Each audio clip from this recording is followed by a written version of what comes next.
स्वागत है आपका ज्ञान श्री एजुकेशन ट्यूटोरियल में।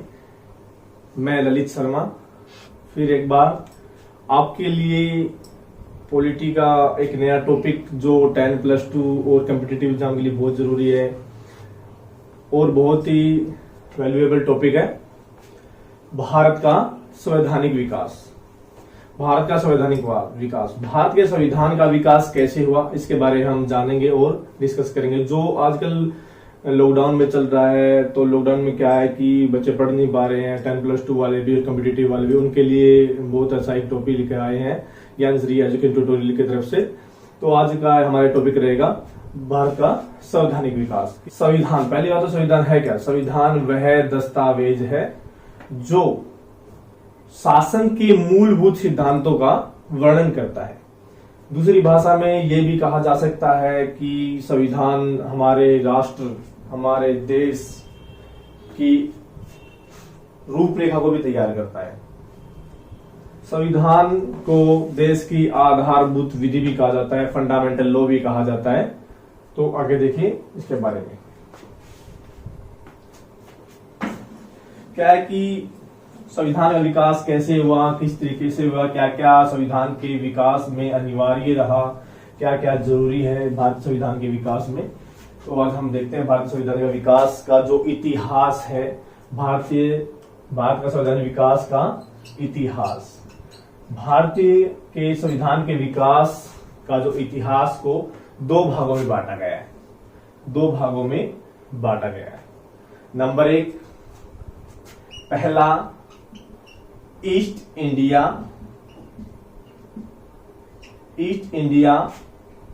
कंपनी शासन के अंतर्गत, पहला तो ईस्ट इंडिया कंपनी के शासन के अंतर्गत, और दूसरा ब्रिटिश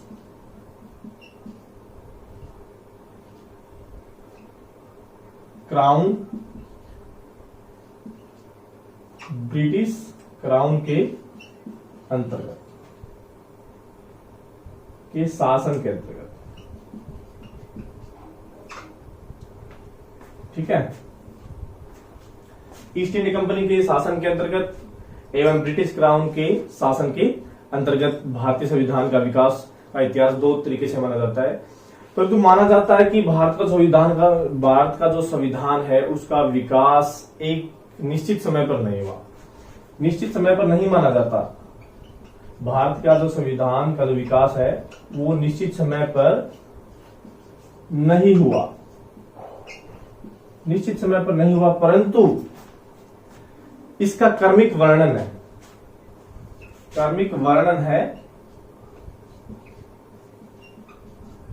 और किसके द्वारा हुआ भाई? ये हुआ है ईस्ट इंडिया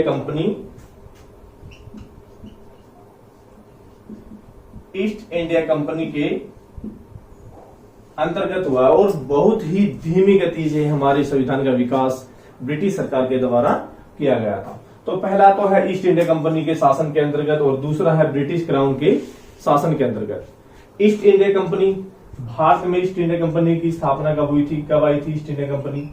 सन 1600 ईस्वी को ईस्ट इंडिया कंपनी भारत आई थी, जिसने अपना आधिपत्य स्थापित किया था।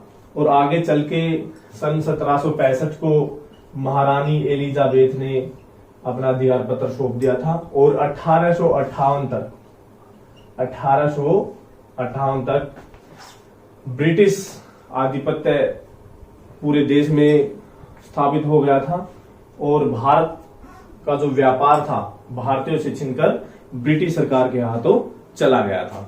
तो आज हम पढ़ेंगे सबसे पहले ईस्ट इंडिया कंपनी के शासन के तहत भारत के संविधान का विकास किस किस एक्ट के तहत हुआ। ठीक है, तो ईस्ट इंडिया कंपनी के शासन के अंतर्गत कौन कौन से एक्ट आए थे? सबसे पहले आया था रेगुलेटिंग एक्ट 1773। सन 1773 को एक एक्ट आया था जिसका नाम था रेगुलेटिंग एक्ट। क्या था ये रेगुलेटिंग एक्ट? इसके बारे में हम डिटेल से आपको बताएंगे। रेगुलेटिंग एक्ट को एक संज्ञा दी थी एक व्यक्ति ने जिसका नाम था लॉर्ड नॉर्थ, और उस समय ब्रिटिश सरकार में वो प्रधानमंत्री थे, तत्कालीन प्रधानमंत्री थे लॉर्ड नॉर्थ। उन्होंने एक एक्ट जारी किया था और एक एक्ट की एक सिफारिश की थी, एक कमेटी की सिफारिश की थी, जिसको क्या नाम दिया गया था, रेगुलेटिंग एक्ट 1773। उसके बाद आया था Pitt's India act. Pitt's India act, और पिट्स इंडिया एक्ट कब आया था, 1784 को। ठीक है, ये भी उस समय तत्कालीन प्रधानमंत्री थे विलियम पिट, उसके द्वारा जारी किया गया था, इनकी सिफारिश की गई थी और इसको भारत में किस नाम से जाना गया था, पिट्स इंडिया एक्ट। उसके बाद आया था चार्टर एक्ट। Charter act 1793। ठीक है, उसके बाद आया था चार्टर एक्ट 1813। Charter act 1813। और उसके बाद आया था चार्टर एक्ट 1833। ठीक है, उसके बाद चार्टर एक्ट 1833 आया। उसके बाद एक एक्ट और आया था, चार्टर एक्ट 1853। चार्टर एक्ट 1853 के एकदम जाने के बाद भारत में एकदम से 1858 को क्या हुआ था कि ब्रिटिश सरकार का पूरे भारत पर आधिपत्य हो गया था, शासन हो गया था व्यापार का, और जिसको भारत शासन अधिनियम के नाम से जाना जाता है। और यहाँ पर ब्रिटिश कर रहा हूं, मतलब ब्रिटिश सरकार के अंतर्गत सब कुछ होने लगा था। ठीक है, तो उसके बाद ब्रिटिश सरकार या ब्रिटिश क्राउन के शासन के अंतर्गत जो संविधान का विकास कैसे हुआ, तो सबसे पहले कौन सा एक्ट आया था, भारत शासन अधिनियम। भारत शासन अधिनियम 1858। भारत शासन अधिनियम 1858 बहुत ही इंपोर्टेंट है, क्योंकि ये भारत शासन अधिनियम के तहत ये एक्ट क्यों लाया गया था, क्योंकि 1857 की जो क्रांति हुई थी उसकी पुनरावृत्ति को रोकने के लिए एक एक्ट लाया गया था, जिसका नाम था भारत शासन अधिनियम 1858 को। और उस समय क्या हुआ था कि अभी गवर्नर जनरल एक पद होता था, उसको खत्म करके सरकार ने, ब्रिटिश सरकार ने एक नया पद को सर्जित किया था, जिसका नाम था वायसराय। और उस समय सबसे पहले वायसराय बने थे Lord Canning. Lord Canning Bharat के अंतिम गवर्नर जनरल और प्रथम वायसराय बने थे। उसके बाद परिषद का भी निर्माण हुआ था 1858 को। ठीक है, तो अगला एक्ट आया था भारत परिषद अधिनियम 1861 को।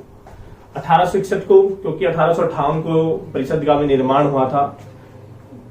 उसके बाद एक एक्ट आया था भारत परिषद अधिनियम 1861। उसके बाद एक्ट आया था भारत परिषद अधिनियम। भारत परिषद अधिनियम 1892। भारत परिषद अधिनियम 1892। उसके बाद एक्ट आया था भारत परिषद अधिनियम 1909। यह भी बहुत ही प्रसिद्ध था। भारत परिषद अधिनियम 1909 को मार्ले मिंटो के नाम से जाना जाता है, क्योंकि उस समय 1909 को मार्ले मिंटो भारत का वायसराय था और इंग्लैंड में भारत का राज्य सचिव होने तक उन्होंने एक घटना को, एक टाइम को युगांतर घटना का नाम दिया था, जिसका नाम था मार्ले मिंटो सुधार 1909 को युगांतर घटना के नाम से भी कहा था। किसने कहा था? लॉर्ड मिंटो ने। आगे है भारत शासन अधिनियम 1919। भारत शासन अधिनियम 1919 को, क्योंकि 1919 में सांप्रदायिक चुनाव होने के बावजूद मुस्लिमों और अल्पसंख्यक को खुश करने के लिए ब्रिटिश सरकार ने एक अलग चुनाव, एक अलग प्रतिनिधियों की मांग को पूरा करके एक एक्ट को जारी किया था, जिसका नाम था भारत शासन अधिनियम 1919। और इसमें home rule league home rule league, काला कानून, जलियांवाला बाग हत्याकांड को लेकर इस अधिनियम में कुछ पेश किया था। आगे है भारत शासन अधिनियम, भारत शासन अधिनियम 1935। भारत शासन अधिनियम 1935 हम बहुत जरूरी है कि भारत के संविधान में सबसे ज्यादा प्रभाव किस अधिनियम का रहा था। भारत शासन अधिनियम 1935। भारत शासन अधिनियम 1935 के तहत भारत से बर्मा को अलग भी किया गया था। इस अधिनियम के तहत RBI, reserve bank of India, Bharat में रिजर्व बैंक की स्थापना भी की गई थी। उसके बाद आया था भारत स्वतंत्रता अधिनियम, भारत स्वतंत्रता अधिनियम 1947। भारतीय जो संविधान के इतिहास के को दो भागों में बांटा गया है।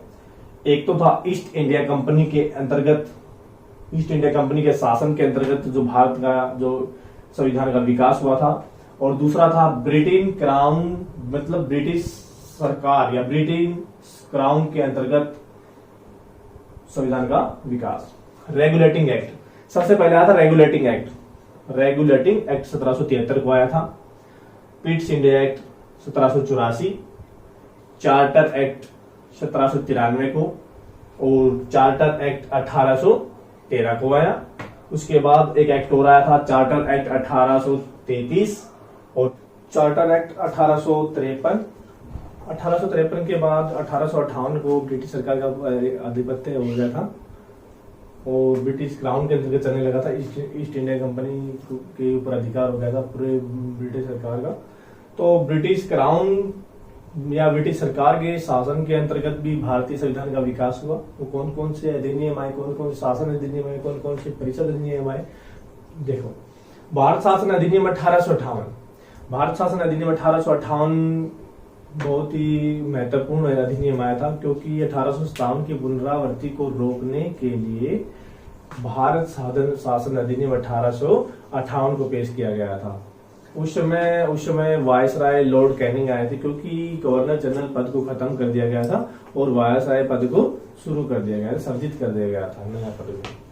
उसके बाद परिषद की स्थापना हुई थी, तो इसलिए भारत परिषद अधिनियम 1861 लाया गया।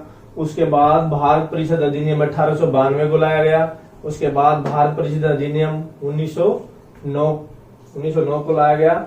भारत शासन अधिनियम 1919 को लाया गया, और भारत शासन अधिनियम 1935 को लाया गया, और भारत स्वतंत्रता अधिनियम 1947 को लाया गया। तो समय समय पर कोई एक्ट या अधिनियम लाकर भारत के संविधान का जो इतिहास है उसको आज इतिहास माना गया है, क्योंकि संविधान का विकास हुआ था।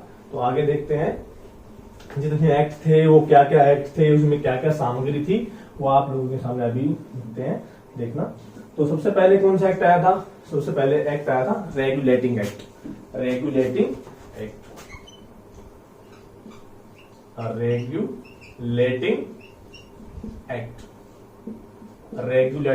एक्ट। तो सबसे पहली बात है कि रेगुलेटिंग एक्ट की संज्ञा किसने दी थी? सबसे पहले उस समय ब्रिटिश सरकार में तत्कालीन प्रधानमंत्री थे जिनका नाम था लॉर्ड नॉर्थ। तत्कालीन पीएम लॉर्ड नॉर्थ द्वारा संज्ञा दी गई। रेगुलेटिंग एक्ट की संज्ञा किसके द्वारा दी गई थी? तत्कालीन प्रधानमंत्री लॉर्ड नॉर्थ द्वारा। उन्होंने ही एक एक्ट की सिफारिश की थी और जिसको संज्ञा दी गई थी कि ये एक्ट कौन सा एक्ट है? Regulating act. और रेगुलेटिंग एक्ट कब आया था? 1773 को। 1773 को ये एक्ट लाया गया था। क्या था रेगुलेटिंग एक्ट 1773? क्या क्या योजनाएं थी, क्या क्या रखा गया था रेगुलेटिंग एक्ट 1773 के अंदर? रेगुलेटिंग एक्ट के द्वारा बंगाल के गवर्नर बंगाल के गवर्नर को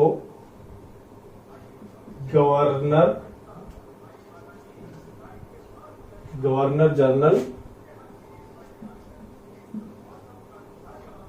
बनाया गया।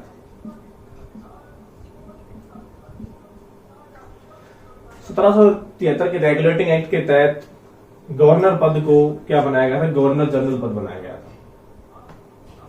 क्योंकि सबसे पहले बंगाल के गवर्नर रॉबर्ट क्लाइव थे, तो गवर्नर पद के बाद एक नया पद जुड़ा था, गवर्नर जनरल। तो क्वेश्चन ये भी आता है कि बंगाल का प्रथम गवर्नर जनरल कौन था? बंगाल का प्रथम गवर्नर जनरल, बंगाल का प्रथम गवर्नर जनरल, बंगाल का प्रथम गवर्नर जनरल वॉरेन हेस्टिंग था। Warren Hasting.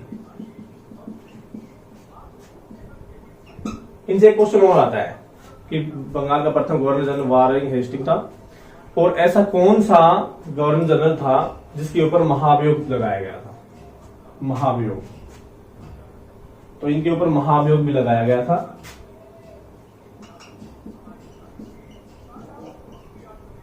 महाभियोग एक ऐसी प्रक्रिया है जो अमेरिका के संविधान से ली गई है।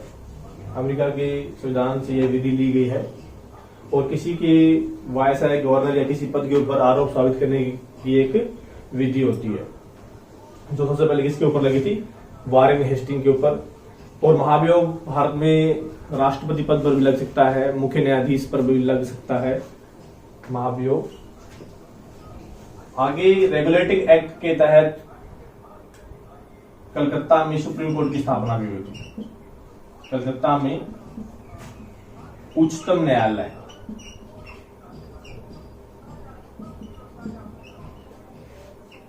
कलकत्ता में उच्चतम न्यायालय की स्थापना भी हुई थी। कब? सन 1774 को। क्वेश्चन आता है कि किस अधिनियम के तहत कलकत्ता में उच्चतम न्यायालय की स्थापना हुई थी?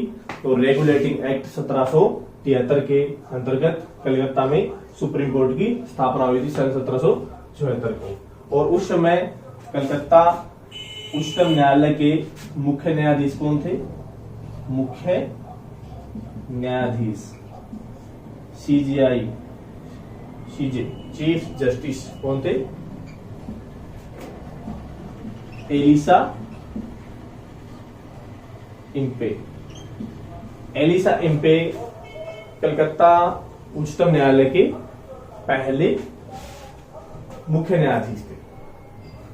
तो रेगुलेटिंग एक्ट बहुत ही अच्छा एक्ट आया था उस समय कि बंगाल के गवर्नर को गवर्नर जनरल पद मिला था, और प्रथम बंगाल के गवर्नर जनरल बने थे वॉरेन हेस्टिंग, और कलकत्ता में उच्चतम न्यायालय की स्थापना भी हुई थी, और उसके पहले मुख्य न्यायाधीश कौन बने थे? एलिसा अम्पे। और जो बंगाल प्रेसिडेंसी थी, इसके अंदर बंगाल का जो गवर्नर था, उसके अंदर कौन कौन से गवर्नर को भी जोड़ दिया गया था? बंबई एवं मद्रास। बंबई एवं मद्रास के गवर्नर को भी बंगाल के गवर्नर के अधीन कर दिया गया था। पहले ये स्वतंत्र होते थे, बंबई एवं मद्रास के जो गवर्नर होते थे वो स्वतंत्र होते थे, और वो किसके अधीन कर दिए गए थे? बंगाल के गवर्नर के अधीन कर दिए गए थे। ठीक है। तो रेगुलेटिंग एक्ट उसके बाद आया था Pitt's India act. Pitt's India act आया। तो पिट्स इंडिया एक्ट देखते हैं।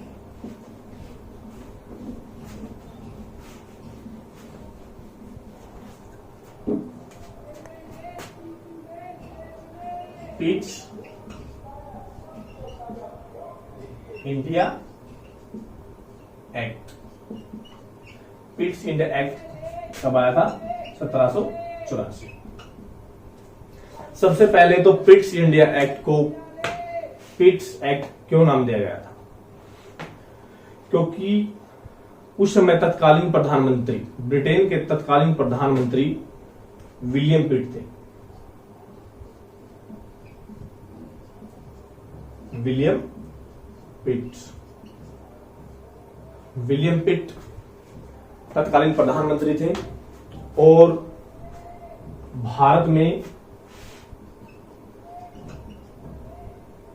वायसराय, उसमें भारत के वायसराय भी थे और उन्होंने एक एक्ट की सिफारिश की थी जिसको नाम दिया गया था पिट्स इंडिया एक्ट। क्या था ये Pitt's India act? Pitt's India act में दोहरे शासन प्रणाली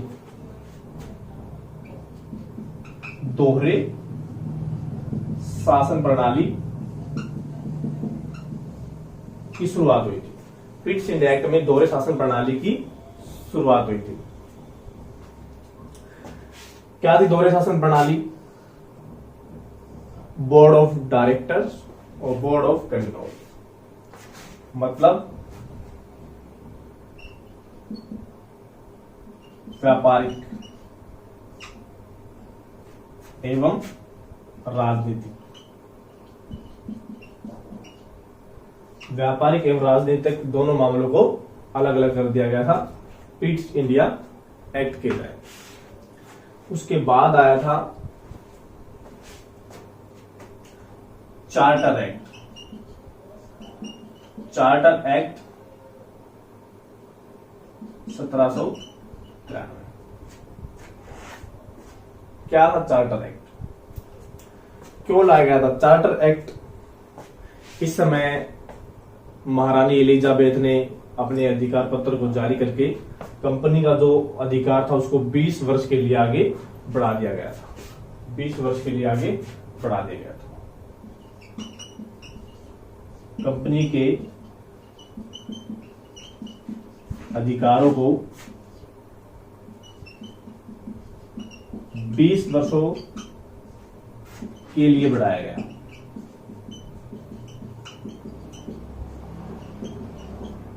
कंपनी के अधिकार पत्र को 20 वर्षों के लिए बढ़ाया गया था और इसमें जो नियंत्रक मंडल के जो सदस्य होते थे उनको भारतीय राजस्व से वेतन देने की अनुमति प्रदान हुई थी। ठीक है, चार्टर एक्ट 1793 से क्या हुआ था? वो नियंत्रक मंडल के सदस्यों को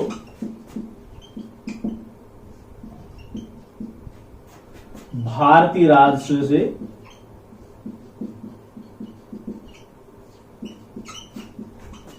वेतन देने की अनुमति मिली।